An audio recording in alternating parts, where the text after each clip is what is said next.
మా స్ట్రాటజీ ఏంది? పాలమూరు రంగారెడ్డి ఎత్తిపోతల పథకానికి 170 టీఎంసీలు తీసుకోవాలి. This was the strategy of BRS government. ఎట్లా, ఎక్కడి నుంచి తీసుకోవాలా? అనేక ఆంక్షలు, మాటలు బట్టి డైలాగులు, ఏపీ నుంచి వచ్చే వ్యతిరేకత, ఇవన్నీ దృష్టిలో పెట్టుకొని ఏం చేసినాం? నికరంగా లెక్కలు తెప్పించినాం. ఈ మహబూబ్ నగర్ జిల్లాలో మైనర్ ఇరిగేషన్లో పాత చెరువులు ఏవైతే బచావతున్నప్పుడు లెక్క పెట్టినటువంటి చెరువులు ఏవైతే ఉన్నాయో, ఉన్నాయన్నీ మాయమైనవి. వాటి సామర్థ్యం ఆ రోజు ఎంత, ఇవాళ నెట్ సామర్థ్యం ఎంత అని లెక్కలు తీసి కేంద్రానికి సమర్పించి ఒక 45 టీఎంసీ రెండు దానికి కేటాయించింది. ఆ రోజు మేము ఎంత అంటే 90.81 టీఎంసీ, 90.81 పాలమూరు రంగారెడ్డికి మేము కేటాయించింది ఆ రోజుకు. అయితే 170 ఎట్లా అంటే మరి మాకు ఇంకా వాటా వస్తుంది కదా, ట్రిబ్యునల్ వచ్చిన తర్వాత మాకు వాటా వస్తే దానిలో తీసుకున్న నీళ్ళని కూడా దీనికే మనం అటాచ్ చేసుకుంటామని చెప్పి 91 పాయింట్ తీసుకున్నాం. ఎట్లా తీసుకున్నాము? బచావత్ ట్రిబ్యునల్లోనే ఒక తీర్పు చాలా స్పష్టంగా ఉన్నది, డెసిషన్ అది, ట్రిబ్యునల్ యొక్క నిర్ణయం ఏంటిది? ఆంధ్ర వాళ్ళు మొదటి నుంచి కూడా మేము కొంత గోదావరి నీళ్లు కృష్ణా డెల్టాకి తెచ్చుకుంటాం, నాగార్జున సార్ ఆయకట్టుకు తెచ్చుకుంటాం, మరో దాన్ని తెచ్చుకుంటాం అనే పద్ధతులు మొదలుపెట్టి తెచ్చుకున్నారు. దాంట్లో భాగంగా 80 టీఎంసీలు వాళ్ళు తీసుకుంటున్నారు. ఇది పోలవరం కట్టి ఆ కెనాల్ అప్పుడు వైఎస్ రాజశేఖర్ తవ్వింది కదా, పట్టిసీమ లిఫ్ట్ పెట్టిండ్రు, ఇనీషియల్ లిఫ్ట్ పెట్టిన తర్వాత ఇప్పుడు కెనాల్ అయింది. సో దాన్ని 80 టీఎంసీలు వాళ్ళు వాడుకుంటున్నారు, ఎక్కువనే వాడుకుంటున్నారు. సో వాళ్ళు డిపిఆర్లో సబ్మిట్ చేసినారు చాలా క్లియర్గా స్పష్టంగా. ఏమని? 80 టీఎంసీలు మేము తీసుకుంటున్నాం, 80 టీఎంసీలు పైన 5 రాష్ట్రాలకు బచావ్ ట్రిబ్యునల్ ప్రకారం ఇస్తాం. అది 3 రాష్ట్రాలకు ఇస్తారు, తెలంగాణ రాష్ట్రానికి, కర్ణాటకకు, మహారాష్ట్రకు. తెలంగాణకు 45, వాళ్ళిద్దరు కలిపి 35. కర్ణాటకకు 21 టీఎంసీ, మహారాష్ట్రకు 14 టీఎంసీ. వాళ్ళిద్దరు కూడా వాడుకుంటున్నారు. అది కర్ణాటక వాళ్ళు already they are using 21 TMC ఏదైతే పోలవరం నీళ్ళు అక్కడ వాళ్ళు తీసుకున్నారు కాబట్టి దాని కంపెన్సేటర్ కింద వచ్చినటువంటి దాన్ని they are using it. Right రాయాలి, మహారాష్ట్ర కూడా వాడుతున్నారు. లెక్కల్లో చూపించారు వాళ్ళు, వాళ్ళ ప్రాజెక్టుల డిపిఆర్లో వాళ్ళ లెక్కల్లో చూపెట్టినారు. ఇక వాడుకోవాల్సింది వాళ్ళు మనం. సో ఆ 45 టీఎంసీ మనది ఉంది కదా, మనకు ట్రిబ్యునల్ కేటాయించిందే కదా, అప్పనంగా ఏదో వచ్చేది కాదు కదా. సో ఆ 45 ఈ మైనర్ ఇరిగేషన్ లాసెస్ 45 కలిపి 90.81 టీఎంసీలకు దాన్ని ప్రతిపాదించాం. It has a strong basis. ఏదో గాల్లే అడగోలు జమాబందీ ఏర్పడతాడు చేసింది కాదు. ఒక స్పష్టమైనటువంటి విధానంతో, ఒక అవుట్లుక్తో, భవిష్యత్తు ప్రయోజనాలను దృష్టిలో పెట్టుకొని చేసినటువంటి చర్య చేసినాం. ప్రాజెక్టు 30,000 కోట్లు, 35,000 కోట్లు మంజూరు చేసినాం. అందులో 27,000 కోట్లు ఖర్చు పెట్టినాం. ఆల్మోస్ట్ దగ్గర 88-90% పనులు పూర్తి అయిపోయినాయి. ఈ ఆంధ్రాతోని పంచాయతీ ఉంటుంది ఎప్పటికైనా. వాళ్ళు పోతిరెడ్డిపాడు పొక్కగొట్టి దాన్ని పెంచి, ఇక దాన్ని ఇంకింత పెంచి ఇక తెలుగు గంగా అనే పేరు మీద మొదలై అది ఎటెటెటెటు పోతుంది ఇక అడవుల జమాబంది. కాబట్టి మనం క్విక్కెస్ట్ పాసిబుల్ టైంలో తీసుకోవాలని ఆ వచ్చే వాటర్ను అక్కడ ఎంటైర్ వరల్డ్లో ఇక్కడ లేవండి 145 మెగావాట్స్ కెపాసిటీ పంప్స్ పెట్టినాం అక్కడ. Specially prepared, those pumps were prepared by BHEL of India. 145 మెగావాట్ల పంపులు అసలు ఇండియాలో ఎక్కడ ఏ ప్రాజెక్టుకు లేవు. ఎందుకని ఆ పంపు స్విచ్ ఆన్ చేసిన నేను, నీళ్ళు వచ్చినాయి. ఒక్క పంపు స్విచ్ ఆన్ చేస్తేనే ఇట్లా కాలువలు తల్లాడుతుండే. ఇట్లా అంటే ఆ గొడవ ఉంది కాబట్టి వాళ్ళు అటు పోతిరెడ్డిపాడు పక్క నుంచి వాళ్ళు తీసుకుపోతూ ఉంటారు. ఆ వర్షాలు వచ్చినప్పుడే మనం తీసుకోవాలి, ఇంకో గత్యంతరం లేదు. కాబట్టి క్విక్కెస్ట్ పాసిబుల్ టైంలో ఈ రిజర్వాయర్లు నింపుకుంటే మనం సేఫ్ అయిపోతాము, జిల్లా కాడికి కొంత న్యాయం జరుగుతుందని చెప్పి ఆ 145 మెగావాట్స్ కెపాసిటీ ఉండే పంప్స్ పెట్టినాం. ఇప్పుడు పంప్స్ అన్నీ ఆల్మోస్ట్ ఇన్స్టాల్ అయినాయి. మరి ఈ గవర్నమెంట్లో వీళ్ళు ఏం పట్టించుకుంటలేరు, అసలు ఏం చేస్తలేరు. అయితే జరిగిన తర్వాత ఏమైంది? అనుమతులు అంత సాధించారు. దాని మీద చాలా మెలికలు పెట్టినారు. ల్యాండ్ అక్విజిషన్ ప్రాబ్లం చేసినారు. అయినా 27,000 ఎకరాలు మేము అక్వైర్ చేసినాం సక్సెస్ఫుల్గా. అదంతా క్లిష్టమైన సబ్జెక్ట్ ఈ రోజులలో ల్యాండ్ అక్విజిషన్ అంటే. అయినప్పటికీ 27,000 ఎకరాలు అక్వైర్ చేసినాం. 27,000 కోట్లు ఖర్చు పెట్టినాం. అంత కాన్సన్ట్రేట్ చేసి చేసినాం. గ్రీన్ ట్రిబ్యునల్కి పోయినారు, ఆ స్టేని క్యాన్సిల్ చేయించినాం. అనేక రకాల అడ్డంకులు కల్పించే ప్రయత్నాలు ఎన్ని చేసినా వాటన్నిటిని అధిగమిస్తూ ఆ ప్రాజెక్టును ముందుకు తీసుకొని పోయినాం. అయితే ఈ పంపులన్నీ ఇన్స్టాలేషన్ అయిపోతుంది, బ్రహ్మాండంగా ఉంది. సరే, ఇంతగా అయితే మా గవర్నమెంట్ మారింది. సహజం, రాజకీయాల్లో గెలుపులు ఉంటాయి, ఓటములు ఉంటాయి, ప్రభుత్వాల మార్పిళ్ళు ఉంటాయి, జరుగుతాయి. కానీ ఎంత తెలుగు తక్కువ దద్దమ్మ ప్రభుత్వం వచ్చినా, నెక్స్ట్ సక్సెసివ్ గవర్నమెంట్ ఎవరు వచ్చినా రాష్ట్ర ప్రయోజనం కదా ఒక ప్రాజెక్ట్ అంటే. ప్రజలకు నీళ్ళు వచ్చేది కదా, ప్రజలు బ్రతికేది కదా, దాన్ని కొనసాగిస్తారు. ఇప్పుడు ఒక్క తట్టెడు మట్టి కూడా తీయలేదండి. మా గవర్నమెంట్ పోయిన తర్వాత పాలమూరు ఎత్తిపోతల పథకంలో ఒక తట్టెడు మట్టి కనీసం తీయలే. మరి దాన్ని ఎందుకు అబాండన్ చేసినరో, దాని వెనక ఏం ఉద్దేశం ఉందో, ఇంత నిష్క్రియాపరత్వం ఏంది, ఇంత దారుణమైంది. 2 నెట్ సంవత్సరాలు గడిచిపోయినాయి. ఇప్పుడు మేము గమనిస్తున్నాం. మధ్యలో ఏమైంది, కేంద్ర ప్రభుత్వంతో తమాషా. బీజేపీ మొదటి నుంచి మాకు తెలంగాణకు శని అయింది. అది కేంద్ర ప్రభుత్వం ప్రతిదాన్ని వ్యతిరేకించడమే. ప్రతిదానిగా చంద్రబాబు నాయుడు ఎన్డీఏలో చేరడం, ఆయన మాటలు పట్టుకొని వ్యతిరేకించడం, అడ్డంగా ఇష్టం వచ్చిన పద్ధతిలో. మేము బాగా కొట్టండి. మేము ఉన్న రోజులు అనేకమైనటువంటి పోరాటాలు చేసి దాన్ని ఎప్పటికప్పుడు సాధించుకున్నాం. అనుమతులు కానీ ఇంకోటి కానీ మొత్తం 9-10 అవసరం పడతాయి. అందులో 6 అనుమతులు ఆల్రెడీ వచ్చేసినాయి. Main environmental impact, environment assessment కమిటీది అదే మెయిన్ అసలు ప్రాజెక్టుకు లైఫ్ లైన్. దాని మొత్తం అనుమతులు వచ్చేసినాయి. దాని తర్వాత మిగిలిన అనుమతులన్నీ లాంఛనమేగా, ఇచ్చేయాల్సిందే. అది ఇచ్చిందంటే అటువంటి అతి ముఖ్యమైనటువంటి అనుమతి కూడా తెచ్చినాం. అన్నీ వచ్చిన తర్వాత కేంద్ర ప్రభుత్వం మొన్న చంద్రబాబు నాయుడు ఎంపీలు అవసరం ఉంది కదా అక్కడ వాళ్ళకు. ఇప్పుడు ఇద్దరు ఎంపీలు అవసరం కదా, నితీష్ కుమార్, చంద్రబాబు నాయుడు. దానికోసం బీజేపీ ఎంతకైనా దిగజారుతుంది. అక్కడ ప్రభుత్వం నిలబెట్టుకోవాలి కాబట్టి ఎంతకైనా దిగజారి ఆయన మాట పట్టుకొని డిపిఆర్ను వాపసు పంపించారండి. మేము ఉన్న రోజులు రాలే డిపిఆర్ వాపసు, అనుమతులు తెచ్చిన ఉంటాం మేము. ఇంకా డిపిఆర్ వాపసు వస్తే భూమి ఆకాశం ఒకటి చేయాలా రాష్ట్ర ప్రభుత్వం? ఎంత లొల్లి చేయాలా, ఎంత హడావుడి చేయాలా?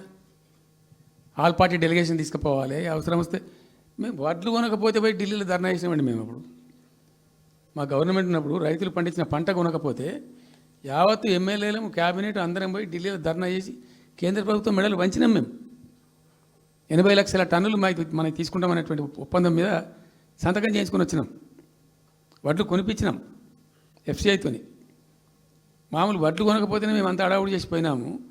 కానీ ఒక ఇంత పెద్ద ప్రధానమైన 3 జిల్లాలకు సంబంధించిన ప్రాజెక్టు డిపిఆర్ వాపసు పంపిస్తే వీళ్ళు కుయ్యలేదు, కుట్టుకోలేదు, వాళ్ళకి చెప్పని కూడా చెప్పలేదు.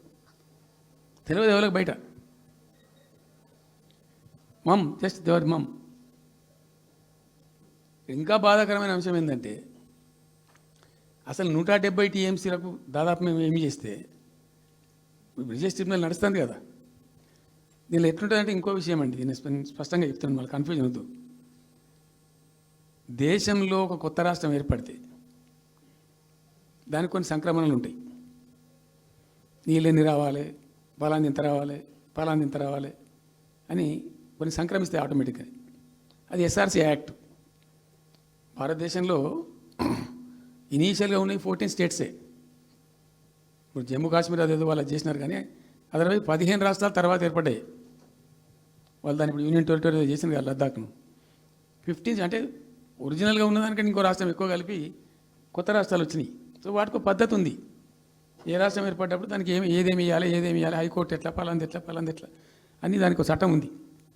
అవన్నిటిని బుల్డోజ్ చేస్తూ ఇక్కడ ఇయ్యలే. నీళ్ళు ఎన్ని రావాలా, ఫస్ట్ ఛాయిస్ వాళ్ళకి ఇస్తారంటే ఆ రాష్ట్రాలకు ఇస్తారు. ఏ రాష్ట్రాలు అయితే విడిపోయినాయో మీరు మ్యూచువల్ అండర్స్టాండింగ్లో చేసుకోండి అని ఇస్తారు. ఇక్కడ పొసిగే కార్యక్రమం కాదు. కాబట్టి మేము ఏం చేసినామంటే 1 ఇయర్ తర్వాత 1 ఇయర్ లోపు ఒకవేళ పరిష్కారం అయితే 2 రాష్ట్రాలు చేసుకోవాలా, లేదా సెంట్రల్ గవర్నమెంటే ఆర్బిట్రేషన్ ద్వారా చెయ్యాలా కూర్చొని. చేయనప్పుడు ఏం చేయాలంటే సుప్రీంకోర్టు కోవాలి. మేము 1 ఇయర్ తర్వాత కేంద్ర ప్రభుత్వానికి అప్పీల్ చేసినాం. సెక్షన్ 3 వేయండి, మాకు కృష్ణా జలాల పునః పంపిణీ చేయండి. చేస్తే దాన్ని వాళ్ళు ఖాతరు చేయాలి. మేము సుప్రీంకోర్టుకు పోయినాం. సుప్రీంకోర్టు కోపానికి వచ్చింది కేంద్ర ప్రభుత్వం మీద కూడా. ఒక రాష్ట్రం అంటూ ఏర్పడ్డప్పుడు యాక్ట్ ప్రకారం, పార్లమెంట్ యాక్ట్ ప్రకారం వాళ్ళకి రావాల్సిన అన్నీ రావాలి కదా. మరి ఇది కూడా వాళ్ళకి ఏదో తేల్చండి, మీరు తెలుస్తారా లేదంటే అప్పుడు ఆ మంత్రి, ఆయన పేరు షెకావత్ ఉండే కదా, గజేంద్ర సింగ్ షెకావత్, నేను ఢిల్లీ పోయినప్పుడు నన్ను రిక్వెస్ట్ చేసిన ఆయన, బాయ్ సాబ్ మాకు కూడా ఇబ్బంది అవుతుంది, మీరు అది విత్డ్రా చేసుకోండి సుప్రీంకోర్టులో కేసు, మేము సెక్షన్ 3 చేస్తామండి. అప్పటికి 2-3 ఏళ్ళు గడిచిపోయింది, డిలే అవుతా ఉన్నది. నేను పోయినప్పుడు అలా అడుగుతున్నా, పర్సూ చేస్తున్నా, మాట్లాడుతున్నాం, ప్రైమ్ మినిస్టర్ లెటర్స్ ఇచ్చినాం, అన్నీ చేస్తున్నాం. ఫైనల్గా సుప్రీంకోర్టు చివాట్లు పెట్టిన తర్వాత వాళ్ళు ఉండి మీకు విత్డ్రా చేసుకుంటే దయచేసి మేము సుప్రీంకోర్టు ఆర్డర్ వస్తుందని తెలిసిపోయింది వాళ్ళకు కూడా. ఆటోమేటిక్ ఇస్తుంది కదా కోర్టు ఆర్డర్, న్యాయప్రదంగా రావాల్సింది ఇస్తుంది. కాబట్టి ఎట్లా తప్పేటట్లేదు ఇక కోర్టు ఆర్డర్ ఎందుకని చెప్పి మీరు విత్డ్రా చేసుకోండి బాయ్ సాబ్, మేము ఇచ్చేస్తాము. మంచిగా విత్డ్రా చేసి మళ్ళీ లెటర్ పెట్టినాం. మీరు చెప్పిన ప్రకారం విత్డ్రా చేసుకున్నామండి అంటే లెటర్ పెట్టండి అంటే పెట్టినాం. అది ప్రాసెస్లో ఉంది సెక్షన్ 3 వేయడానికి. చివరికి వేసారు. ఇప్పుడు సెక్షన్ 3 వేసారు, దాని మీద బ్రిజేష్ ట్రిబ్యునల్ అపాయింట్మెంట్ కూడా అయిపోయింది. ఇప్పుడు వాదనలు జరుగుతున్నాయి, మాకేం రావాలి, మీకేం రావాలి, తెలంగాణ రాష్ట్రం, ఆంధ్ర రాష్ట్రం మాట్లాడుతూ ఉన్నారు. సో ద క్వశ్చన్ ఏంది, అక్కడ ఉంది, ఇప్పుడు తేలుతుంది. మా ఉద్దేశం ఏంది, 90 టీఎంసీలు అయితే మాకున్నాయి నికరం, మాకు ఎవరు ఇచ్చేదేం లేదు, ఎవరు అడుక్కునేదేం లేదు. అడిషనల్ ఇంకో 60-70 టీఎంసీ, ఇంకో 70-80 టీఎంసీ కావాలంటే ఎట్లా అంటే, ఈ ట్రిబ్యునల్లో వచ్చేటువంటి అధిక వాటా ఏదైతే మనకు ఉంటుందో, ఇందులో ఒక గుడ్ సైన్ అని ఈయన బ్రిజేష్ ట్రిబ్యునల్ ఏం చేసిండు, వచ్చిన తర్వాత ఆయన ఒకటి చేసిండు. అంతకుముందు చట్టం ఏముంటుండే, 75% డిపెండబిలిటీ మీదనే నదుల నీళ్ళు కేటాయింపు జరగాలి, 75% డిపెండబిలిటీ మీద. మన కృష్ణా జలాలు ఇచ్చినప్పుడు అట్లే ఇచ్చిండ్రు. ఈయన బ్రిజేష్ ట్రిబ్యునల్ వచ్చిన తర్వాత ఈయన ఏం చేసిండంటే 75% బోల్డ్ అండి, మంచి సర్ప్లస్ ఇయర్స్లో చాలా వర్షాలు పడుతున్నాయి, కావాల్సిన నీళ్ళు వస్తున్నాయి, అవి వేస్ట్ అవుతున్నాయి అనవసరంగా, అట్లెందుకు కేటాయింపులు చేసుకుందాం, 65% డిపెండబిలిటీ పెట్టుకుందాం అని చెప్పి పెట్టిండు. దాని ద్వారా ఏమైంది, మన కృష్ణా నదిలో ఒరిజినల్గా వచ్చిన అలాట్మెంట్ 811 టీఎంసీ, 811 టీఎంసీలే బచావ్ ట్రిబ్యునల్ ప్రకారం. కానీ తదనంతరం ఈయన బ్రిజేష్ వచ్చిన తర్వాత అది ఆల్మోస్ట్ 1005కి పోయింది. ఇంకో 195 టీఎంసీ పెరిగింది, ఆ 10% యాడ్ చేసే వరకు పెరిగితే అలా మనకు కూడా ఆటోమేటిక్ వాటా వస్తుంది. ఇప్పుడు తేలుతుంది అది. సో మేము ఆశపడ్డది ఏంటంటే, ఒరిజినల్గా పెట్టుకున్నటువంటి ఈ 90 టీఎంసీ అది బచావ్ ట్రిబ్యునల్ ఇచ్చిందే 45 టీఎంసీ. 45 టీఎంసీ మనం హైయర్ ఇరిగేషన్ లెక్కలు బాజాప్తా తీసి ఇచ్చినాం కాబట్టి అది యాక్సెప్ట్ చేసిన వాళ్ళు. ఈ 90 టీఎంసీ ప్లస్ ఇప్పుడు అడిషనల్గా వచ్చేది కలిస్తే మనకు దాదాపు 170-160 దాకా తీసుకొని పోవచ్చు. కంఫర్టబుల్గా ఉంటాం మనం, ఇక్కడ డ్రింకింగ్ వాటర్ కానీ ఇంకోటి కానీ బాధ లేకుండా ఉంటాం, ఆ జిల్లా సుభిక్షం అవుతుంది అని ఆల్రెడీ పాలమూరు జిల్లాలో తెచ్చుకున్నటువంటి 6.5 లక్షల ఎకరాల ఆయకట్టు ప్లస్ దీనిలో 7 లక్షలు వస్తుంది పాలమూరు, అంటే 13.5 lakhs పోతుంది. పాలమూరు జిల్లా కాడికి వస్తే నియోజకవర్గానికి 1,00,000 ఎకరాలు వారాలి. అంత కృషించి అంత కునారిల్లి 60 ఏళ్ళు ఏడిసి గోసపడ్డ పాలమూరుకు ఒక పెద్ద రిలీఫ్ వస్తుంది. దీంతో మొత్తం జిల్లా టాప్ టు బాటం అంతా కూడా ఒక అద్భుతమైనది ఉంటుంది. గ్రావిటీ వారేకాడికి గ్రావిటీ వారుతుంది, లిఫ్ట్ వారుతుంది, చాలా అద్భుతంగా ఉంటుంది అని చెప్పేసి. తర్వాత వర్ష నీళ్ళు కూడా చాలా వరకు ఈ చెక్ డ్యామ్లలో దానిలో అడ్డుకుంటాం కాబట్టి గ్రౌండ్ వాటర్ కూడా బాగా పెరుగుతుంది. ఎట్లా ఫ్రీ పవర్ ఇస్తున్నాం కాబట్టి దాని ద్వారా కూడా లాభాలు జరుగుతాయని చెప్పి అసెస్మెంట్ చేసి ఇచ్చినాం. నిజంగా కూడా పాలమూరు ఒక టైంలో తెలంగాణ వచ్చిన తర్వాత 4-5 ఏళ్ళకి నేను పోతే, ఎందుకో పోయినాం, బస్సు యాత్ర చేస్తే చాలా అద్భుతంగా ఎక్కడికక్కడ వరికోత మిషన్లు, కల్లాలు, అంతకుముందు పాడుబడ్డ ఇల్లు కనిపించే పాలమూరులో నా కళ్ళతో నేనే చూసిన. ఇంకా ఇది అంతా కంప్లీట్ అయిపోతే ఈ అనుకున్న 15 లక్షల ఎకరాలకు నీళ్ళు వస్తే చాలా దివ్యంగా ఉంటుందని చాలా సంతోషపడుకుంటూ పోయినాం. సరే, ఇప్పుడు కేంద్ర ప్రభుత్వం కొత్తగా తాకీదు, అది ఎవరు చెప్పినారో తెలియదు, వాళ్ళు చెప్తున్నారు. ఇప్పుడు గవర్నమెంట్ ఉన్న వాళ్ళు చెప్తున్నారు. ఏంది, మీరు 90 టీఎంసీలు పెట్టుకున్నారు, పాత గవర్నమెంట్ పంపించింది, ఒకటి డిపిఆర్ తిప్పి పంపించిండ్రు, దాని మీద సడి లేదు, సప్పుడు లేదు, లుల్లి లేదు, లూకాండం లేదు, తల ఊగుతున్నారు. ఎందుకు తల ఊగుతున్నారు? రాష్ట్ర ప్రయోజనాలు కాపాడడానికి లేకపోతే, రాష్ట్రానికి వచ్చిన నీళ్ళని కూడా కాపాడే స్థితి లేకపోతే ఇదేం దద్దమ్మ ప్రభుత్వం? ఇంత చేత కానీ ప్రభుత్వం ఉంటే ఎట్లా? నోరు లేని ప్రభుత్వం ఉంటే ఎట్లా? పెద్ద నోరు పెట్టుకొని పెద్ద గడబడి చేయాలి కదా. ఒక 10 టీఎంసీలు పోతేనే ఒక్కొక్క రాష్ట్రం ఎక్కడ దగ్గర పోయి కొట్లాడతారు. ఇవాళ మొత్తం డిపిఆర్ఏ పంపించి ప్రాజెక్ట్ని ఆగం చేసే పరిస్థితి వస్తే సప్పుడు లేదు ఒకటి. రెండవది, ఇప్పుడేం చేసిండ్రు, ఇరిగేషన్ మంత్రికి లెటర్ రాసిండు, వాడు చెప్పిండు, అది చెప్పిండా చెప్పలేదు భగవంతుని గారికి 45 టీఎంసీలు ఇవ్వండి మాకు అనుమతి అని చెప్పి. ఎట్లా రాస్తావు నాకు అర్థం కాదు. నువ్వు ఏ ముఖం పెట్టుకొని రాస్తావు? ఇదో ప్రభుత్వమా? అంటే ఉన్న వస్త్రానికి పోతే అనవస్త్రం పోయింది అన్నట్టు ఉన్నది కూడా కొట్టుకుంటారు ఎవడన్నా? ఎవరై నీళ్ళు అవి? ఆల్రెడీ బచావ్ ట్రిబ్యునల్ తీర్మానంలో ఇచ్చింది. దాన్ని కర్ణాటక వాడుతుంది, అటు మహారాష్ట్ర వాడుతుంది. వాళ్ళ లెక్కల్లో చూపెడుతున్నారు వాళ్ళు. ఆల్మట్టి డ్యాంలో వినియోగంలో చూపెడుతున్నారు వాళ్ళు. మాకు వచ్చిన 21 టీఎంసీ మేము ఇక్కడ వాడుతున్నామని చెప్పి. ఆ 2 ఎగువ రాష్ట్రాలు వాడుతుంటే ఇక్కడ వచ్చి మనకు వచ్చినటువంటిది బాజాప్తా, అది కూడా ట్రిబ్యునలే కదా, బచావత్ కూడా ట్రిబ్యునలే కదా. ఆ ట్రిబ్యునల్ తీర్పు ద్వారా వచ్చిన 45 టీఎంసీలు నువ్వు ఎందుకు ఆపుతున్నావు ఇప్పుడు? ఇదో రాష్ట్ర ప్రభుత్వమా? అసలు ప్రభుత్వం ఉందా? నిద్రపోతున్నారా? ఇంతసేపు రియల్ ఎస్టేట్ దందా తప్ప ఇంకోటి లేదా? ఇల్టు భూములు ఎట్లా అమ్ముదాం, పల్టు భూములు ఎట్లా అమ్ముదాం, ఆ భూములు ఎట్లా దెబ్బ పెడదాం, ఇంకెంత కమిషన్ కొడదాం, ఇది తప్ప రాష్ట్ర ప్రయోజనాలు, నీళ్లు, రైతులు, మనుషులు లేరా? ప్రాజెక్టులు ఎందుకు 2 ఏళ్ళ నుంచి ₹1 పెట్టలే? ఎందుకు ఒక తట్టడి మట్టి తీయలే? ఎవరు నిరోధించిన మిమ్మల్ని? ఎవరు అడ్డుపడ్డారు మీకు? ఎవరు కట్టేసారు మీ కాళ్ళను? అటు పైసా పని చేయరు, నిష్క్రియాపరత్వంగా ఉంటారు. డిపిఆర్ పంపిస్తే సపోర్ట్ చేయరు. ఇలా చివరికి 45 టీఎంసీ అని రాస్తారు. అంటే ఏం కాబోతుంది? ఎవరో ఒత్తిడి ఉంది దీని వెనుక? ఏం కుట్ర దాగి ఉంది ఇది? 2 ఏళ్ళ నుంచి నేను మౌనం పాటించి చూసుకుంటూ వస్తున్నాం. తప్పని పరిస్థితి నేను బయలుదేరినప్పుడు తప్పదు. అటు కేంద్రాన్ని ఎక్స్పోజ్ చేస్తాం, ఇటు రాష్ట్రాన్ని ఎండగడతాం ప్రజల మధ్యలో ఖచ్చితంగా.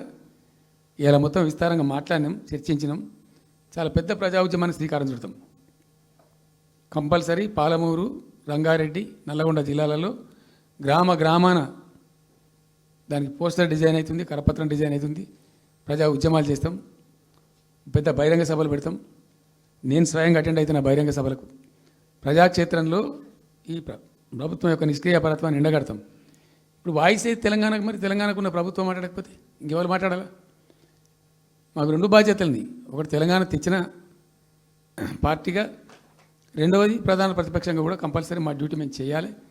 అందుకోసం గాను వీళ్ళు ఏదో తమాషకు మేము అదొకటి అడ్డం పొడుగు మాట్లాడి, కిరికిరి మాటలు మాట్లాడి, ఈ కారు కూతలు కూసి ఏదో చేస్తామనుకుంటే నడవదిగా. ఏళ్ళ దాకా వేరే కథ, రేపటి నుంచి వేరే తోలు తీస్తాం ఎక్కడికక్కడ. ప్రజలు ఖచ్చితంగా ఎక్కడికక్కడ నిలబెట్టే ప్రయత్నం చేస్తాం. అడుగున చెక్ చేస్తాం, ప్రతి విషయంలో చెక్ చేస్తాం. Sufficient time we have given. మేము తొందరపడి మేము ఎందుకు కన్నెర్రి అయ్యి మా ప్రభుత్వం పోయింది వీళ్ళు వచ్చిండ్రు అనేటువంటి ఒక పిచ్చి అయ్యి అట్లా మేము చేయలే, అటువంటి వాడికి పోలే. ఇష్యూల మీద పోరాడుతున్నాం, ఒకే ఫీజు రియంబర్స్ మీద పోరాడుతున్నాం, ఇంకోటి పోరాడుతున్నాం, రకరకాల భూదందాల మీద, దోపిడీ మీద, చెర్ల మీద పోరాడుతున్నాం. పార్టీ కొట్టాడుతున్నది, తప్పదు కాబట్టి కొట్టాడుతాం. ఇప్పుడు మొత్తం మొదటికే ముప్పొచ్చే పరిస్థితి ఉంది. అటు గోదావరి మీద అరాకిరి చేసి చంద్రబాబు నాయుడు, ఏపీ ప్రభుత్వం నల్లమల సాగరు, ఈ సాగరు, ఆ సాగరు, అటు గోదావరి దోపిడీ జరుగుతూ ఉంటే దాని మీద సప్పులు లేదు. ఇటు కృష్ణలో ఇంత ఘోరంగా పాలమూరు ఎత్తిపోతల మీద దీని మీద సప్పులు లేదు. మరి ఎవరి ప్రయోజనాల కోసం ఉన్నట్టు రాష్ట్ర ప్రభుత్వం? ఏం చేయడానికి ఉన్నట్టు? ఏం జరుగుతున్నట్టు రాష్ట్రంలో? కాబట్టి ఎట్టి పరిస్థితుల్లో నేనే స్వయంగా రంగంలో దిగాలనుకున్నా. దిగినం. ఈరోజు డిసిషన్ అయిపోయింది. 2-3 రోజులలో, 2-3-4 రోజులలో, రాబోయే 3-4 డేస్లో ఆయా జిల్లాల నాయకులతో సమావేశమై ఖచ్చితంగా చాలా పెద్ద ఎత్తున అక్కడ గ్రామానికి డప్పు కొడతాం, మొత్తం సభలు పెడతాం, కవులు, గాయకులు, కళాకారులు అందరినీ తట్టి లేపుతాం. మీ పత్రికా విలేకరులను కూడా రిక్వెస్ట్ చేస్తాం. అక్కడ జరిగే అన్యాయాన్ని, ప్రజలకు జరిగేటువంటి అన్యాయాన్ని, ఈ జలదోపిని అరికట్టాలని ఈ కేంద్ర ప్రభుత్వం అవలంబిస్తున్న విధానాన్ని కూడా తప్పకుండా చేస్తాం. ఇన్ని రోజులు ఒక రకంగా పోయినాం, కానీ తప్పేటట్లేదు. ఇప్పుడు ఎవరితోనైనా సరే కొట్లాడతాం, తెలంగాణ కోసం భయపడం, యాందాకానే పోతాం, ఈ కొండ మీద గోపైనా సరే కొట్లాడతాం, తప్ప ఇడిచిపెట్టాం. ఇక్కడ ఏమి ముఖాలు చూసేది కానీ ఇంకోటి కానీ నైసిటీస్ ఏం లేవు. There is no necessity at all. Will fight, డెఫినెట్గా ఫైట్ చేస్తాం. ఎందుకంటే రక్షించుకోవాలి, రాష్ట్రం యొక్క హక్కులు రక్షించుకోవాలి, నీళ్ళు రక్షించుకోవాలి, రాష్ట్ర ప్రజల ప్రయోజనాలు రక్షించుకోవాలి. ఈ విధంగా ఇప్పుడు మా కళ్ళ ముందే జరిగినటువంటి దీనిలో ఈ దుర్మార్గంలో ఎట్లా మౌనం పాటిస్తాడు కేసీఆర్? ఎందుకు మౌనంగా ఉంటాం? ఎవరి కోసం ఉంటాం? ఎందుకోసం ఉండాలి? కాబట్టి అరాకిరి ముచ్చట్లు కావు, ఇష్టం వచ్చినట్టు మాట్లాడి ఇష్టం వచ్చినట్టు ఆల్తు ఫాల్తు కూతలు కూసి ఏదో చేస్తామంటే అది జరిగేది కాదు, జరగనీయం. రెండవది, ఈ ప్రభుత్వం కూడా సర్వభ్రష్ట ప్రభుత్వం, సర్వంలో భ్రష్టమైంది. మేము చెప్తా, బీజేపీ కథ కూడా చెప్తా, ఎందుకు చెప్పా, డెఫినెట్గా చెప్తాము. అరే నువ్వు మా ఇంట్లోకి వచ్చి మాకు దోసుకపోతా అనుకుంటామే, నాకు అర్థం ఎవరైతుంది, ఏమైనా ఉండొచ్చు కాక ఏమైనా ఉండకపోవచ్చు కాక, నీ చేయబెట్టి పైసలు కూర్చుకుంటా ఊకుంటామా? సాధారణ కడకైతే కొట్లాడతాం కదా. యాక్చువల్లీ ఒక పద్ధతిలో ఈ రాష్ట్రం ఒక క్రమ పద్ధతిలో మంచిగా ముందుకు పోతూ ఉంటుంది. సంక్షేమం విషయంలో కానీ, అభివృద్ధి విషయంలో కానీ, పారిశ్రామికీకరణలో కానీ, ఐటీ రంగంలో కానీ, క్రైమ్ తగ్గించడంలో కానీ, లా అండ్ ఆర్డర్ మెయింటైన్ చేయడంలో కానీ ఒక మంచి పద్ధతిలో పోతూ ఉంది. ఇవాళ ఏందండి, జంట నగరాలలో పట్టభాగాలు నడి రోడ్డు మీద హత్యలు జరుగుతున్నాయి, అడిగే దిక్కు లేదు, మానభంగాలు జరుగుతున్నాయి, రేపులు జరుగుతున్నాయి. ఎన్సీఆర్బీ రిపోర్ట్ ప్రకారంగా 20% క్రైమ్ రేట్ పెరిగింది తెలంగాణలో. పీస్ఫుల్ స్టేట్ ఉండే, ఫ్రెండ్లీ పోలీసింగ్ ఉండే, అవన్నీ ముఖ్యమైపోతున్నాయి ఇవాళ తెలంగాణలో. చూస్తున్నాం మేము, మనం పాటించడానికి చూసుకుంటూ గమనించుకుంటూ రికార్డు చేసుకుంటూ అని చర్చ చేస్తున్నాం. ఎప్పటికప్పుడు పెరిగిపోయినాయి. వాగ్దానాలు ఏంటంటే వీళ్ళు చేసినాయి, మంచిగా ఉన్న ప్రజలను, మాకు ఓటేసే ఉద్దేశంలో ఉన్న ప్రజలను పచ్చి అబద్ధాలు టెంప్ట్ చేసి మోసం చేసి, ఈ రాష్ట్ర ప్రజానీకాన్ని మోసం చేసి దొంగ మాటలు చెప్పి మాయ మాటలు చెప్పి అర్రాస్ పాటలు వాడినట్టు వాడినండి, వేలం పాట వాడినట్టు. కేసీఆర్ 10,000 ఇస్తాడు రైతు బంధుకు, మేము 15,000 ఇస్తాం. మహిళలకు 2,500 ఇస్తాం. కేసీఆర్ కళ్యాణ లక్ష్మి ₹1,00,000 ఇస్తాడు, మేము తులం బంగారం కల్పిస్తాం. మీరు పెళ్లిళ్ళు చేసుకోకుండా ఆపుండ్రి. ఇదే ప్రభుత్వం మీరు చెప్పినటువంటి మాటలు, పెళ్లిళ్ళు చేసుకుంటూ ఆగిపోండి, మీరు నవంబర్లో చేసుకునే బదులు డిసెంబర్లో చేసుకుంటే తులం బంగారం కూడా వస్తుంది. ఉపన్యాసాలలో చెప్పినండి, మా ఉన్నాయి ఆ క్యాసెట్లని. ఇంకేం చెప్పినారు, పెన్షన్ తీసుకునే ముసలి ఎవరైతున్నారో నవంబర్లో తీసుకోకుండా డిసెంబర్లో 4,000 వస్తుంది. తెల్లారే ఇంకేం మాట్లాడిండ్రు, ఏంటిది అది, 2 లక్షల రుణమాఫీ అని నరికిండ్రు. ఉరుకుండ్రి బ్యాంకుల పంట పోయి జల్దీ తెచ్చుకోండి. ఇక ఒక్కటి కాదు, అట్లా అర్రాస్ పడవాడినట్టే. చివరికి విద్యార్థులకు, పాపం పేద విద్యార్థులకు ఇండియా ఒక స్కూటీలు కాదా బాబు, చాలా ఉన్నాయి, శాంతాడంత లిస్ట్ 420 హామీలని చాలా ఉన్నాయి. నేను కొన్ని హైలైట్ చేసి చెప్తున్నాను. టెంప్ట్ చేయడంలో, ఫర్ ఎగ్జాంపుల్ ఇప్పుడు ఇండియా మొత్తంలో ఎక్కడ ఇయ్యరండి, మేము మొత్తం కూడా 100% సమ్మిళితమైన అభివృద్ధితో మేము ముందుకు పోయినాం. ఇట్లా ఏకపక్షంగా ఏకోన్ముఖంగా పోలే. మేము ఆల్ ఫ్రంట్స్ కవర్ చేయాలని చూసినాం. పేద పిల్లలు ఉంటారు, వాళ్ళకి పాపం విదేశీ విద్య లేక సీట్ వస్తుంది, చదువుకోవాలని ఆశపడతారు, పోలేరు. వ్యక్తిగతంగా మమ్మల్ని అంటే మేము పార్టీగతంగానో వ్యక్తిగతంగానో చేసేది కొంతమేరకు. పాలసీగానే ఎందుకు చేయకూడదని చెప్పి ఆలోచించి ₹20 లక్షలు ఇచ్చింది. ఎస్సీ ఎస్టీ పిల్లలు పోతే వాళ్ళకి అంబేద్కర్ పేరు అని పెట్టినాం, బీసీ అమ్మాయిలు పోతే వాళ్ళకు జ్యోతిబా పూలే అని పేరు పెట్టినాం. రకరకాలుగా మొత్తం మీద వాళ్ళకి ₹20 లక్షలు ఇచ్చినాం. అంటే ఎట్లాంటి ఇష్టం వచ్చినట్టు అది కూడా పెంచుతాం. కేసీఆర్ 10 లక్షలు ఇస్తే మేము 12 లక్షలు ఇస్తాం, దళిత బంధు. ఇట్లా ఎన్ని అండి, ఇష్టం వచ్చిన అంటే నోటికి మొక్కాలిగా, అది కూడా 100 రోజుల లోపలనే ఇస్తాం. ఆ కార్డులు వంచుడు, సంతకాలు పెట్టి బాండ్ సంతకాలని ఇంటింటి కార్డులు వంచి మొత్తం చెడగోపం పెట్టారు. దిక్కుమాలిన దరిద్రం అంతా నెత్తిన పెట్టి కంప్లీట్ ప్రజలను టెంప్ట్ చేసి ఇలా వడ్లు కొంటలేరండి. సన్నాలు మొత్తం వడ్ల ప్రతి ధాన్యానికి లిస్టు, పెద్ద లిస్టు, శాంతాడంత లిస్టు. ఇక కందులకింత, మినుములకింత, పసుపుకింత, పప్పుకింత, మొక్కజొన్నకింత, అన్నిటికీ 500 బోనస్. అన్నిటికీ ఏమి దేనికి దిక్కు లేదు. పత్తి కొనే దిక్కు లేదు, వడ్లు కొనే దిక్కు లేదు. ప్రైవేట్గా అమ్ముకుంటారు, దోపిడికి గురి అమ్ముకుంటారు. పాపం ఏడ్చుకుంటూ కన్ననీళ్ళు కుక్కుంటారు. చివరికి వస్తే యూరియా సప్లై చేసే తెలివితేటలు లేవానండి. మా గవర్నమెంట్ ఉన్నప్పుడు రైతులు గ్రామాలలో ఒక ఆటో రిక్షాని డబ్బులు ఇచ్చి 10 బస్తాలు తెచ్చి బాబు అంటే తెచ్చి ఇక్కడ పడేసిపోతుండే వాడు పొలం కాడ.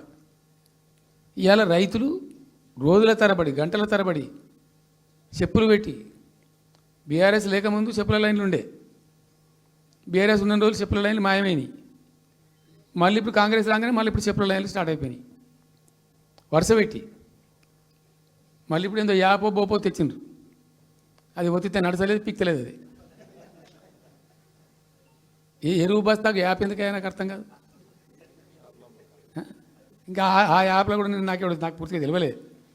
నేను రాత్రి కూడా చెప్పే ఆ యాప్లో ఏముంటుందట. ఇప్పుడు నాకు పట్టిందా, అది ఎన్ని మాటలు ఇస్తారట. సపోజ్ నాకు 3 ఎకరాలు ఉంది. 3 ఎకరాలు ఉంటే ఎకరానికి 2 బస్తాలు చొప్పున 3 సార్లు ఇస్తారట. అది అంటే 3 సార్లు పోవాలి. ఇక యాడికి పోవానో నాకే తెలియదు. ముఠమూల యాపే దొరకదు కాలబెట్టి.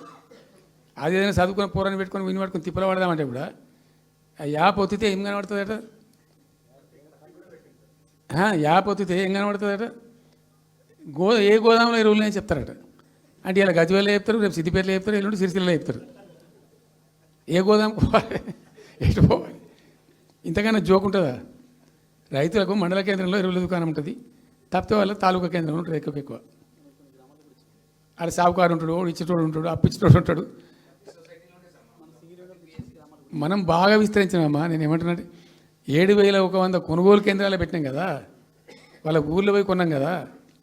ధాన్యం నెత్తిన పెట్టుకుని వాళ్ళ అంగడికి వచ్చి ఈ మార్కెట్ అప్పుడు కూడా బంద్ చేసినాం కదా. అసలు రైతు సెంట్రిక్గానే మన పరిపాలన ఉండే కదా కంప్లీట్గా.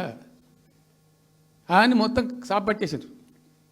ఇప్పుడు అరాస్ పాటలు వాడి 2 సార్లు రైతు బంద్ కొట్టిండ్రు. పెన్షన్ 4,000 ఇస్తామని 2 నెలల పెన్షన్ కొట్టిండ్రు. చాలా భయంకరమైనటువంటి పరిస్థితి తీసుకొచ్చిండ్రు రాష్ట్రంలో. ఇంత దిక్కుమాలిన కథ. నిరుద్యోగ భృతి ఇస్తాము, ఇవాళ మొక్కాల ఎన్ని అసలు హామీలు. నిరుద్యోగ భృతి ఇస్తాము, తోకా ఇస్తాము, నోటిఫికేషన్లు ఇస్తాము, జాబ్ క్యాలెండర్లు ఇస్తాము, విద్యా భరోసా కార్డు. ఇక వాడు చూసేవాడు అడ్డం పడి అయితే ఓటేసారు జనం. ఇప్పుడు జరిగింది ఏంది, టెంప్ట్ అయిపోయినారు. ఏమైందంటే యాక్చువల్లీ ఫ్యాక్ట్ ఏంటంటే, ఇదే తెలంగాణ భవన్లో ఎన్నికలకు పోతున్నాం 2014. ఎన్నికల కమిటీ, హామీల కమిటీ ఒకటి ఉండే, మేనిఫెస్టో కమిటీ. అది రాస్తాను.